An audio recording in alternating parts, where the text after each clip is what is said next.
Le chef de l'État a toujours été très ouvert par rapport à l'opposition. Je vous l'indiquais tout à l'heure, les occasions des mains tendues sont nombreuses. Le chef de l'État lui-même fait cette annonce-là. Mais il faut en face que la main qui est tendue soit attrapée avec la même bonne volonté. Il se trouve qu'en face, malheureusement, ce que nous entendons, c'est des menaces, c'est des ultimatums, c'est des injonctions au chef de l'État. Et je peux comprendre dans ces conditions que le chef de l'État n'ait pas très envie aujourd'hui d'aller à la rencontre de cette opposition-là. Si l'opposition se met dans un mode de fonctionnement républicain, qu'elle a un langage qui est apaisant, un langage qui est positif, qu'elle vient avec des propositions qui peuvent faire avancer la Côte d'Ivoire, qui peuvent faire avancer le processus électoral dans lequel nous sommes, il n'y a absolument aucune raison que le chef de l'État ne l'entende pas. Mais les discours que nous entendons, c'est quoi? C'est remettre à plat la CEI, c'est remettre en cause la liste électorale, c'est évoquer des problèmes d'insécurité qui sont les seuls probablement à vivre en Côte d'Ivoire. Dans ces conditions, que peut le chef de l'État? Donc le chef de l'État demande que dans un premier temps, une rencontre ait lieu avec le Premier ministre Aossou Jano, qui est donc le ministre en charge du dialogue avec l'opposition.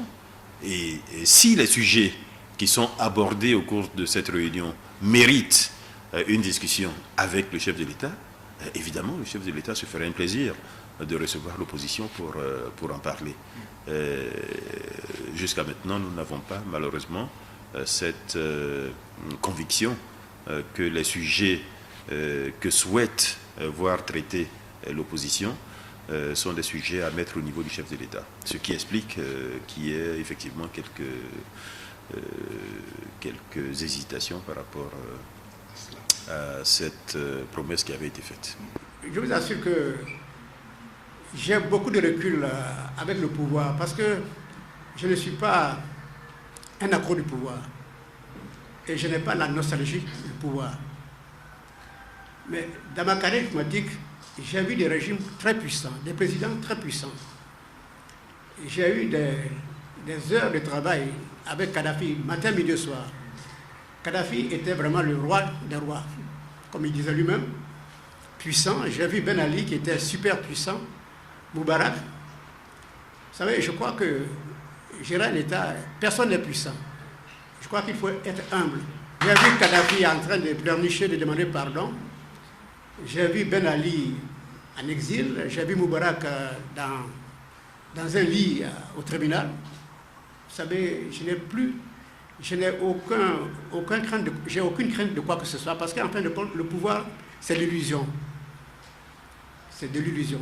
Donc, en fin de compte, moi, je crois que ce qui est le plus important, je ne vais pas commenter ce que vous avez dit, ce qui est le plus important, moi, je crois, c'est que quand on veut la paix pour son pays, il n'y a pas de sacrifice plus grand. Je crois qu'il faut laisser tomber l'honneur, l'orgueil et tout. La Côte d'Ivoire est plus importante que nos personnes. Ça, c'est ma conviction. Il faut qu'on ait une ambition pour notre pays, non pas une ambition de pouvoir. L'ambition de pouvoir, ça ouvre la porte à tout. Et l'ambition pour son pays, c'est très important.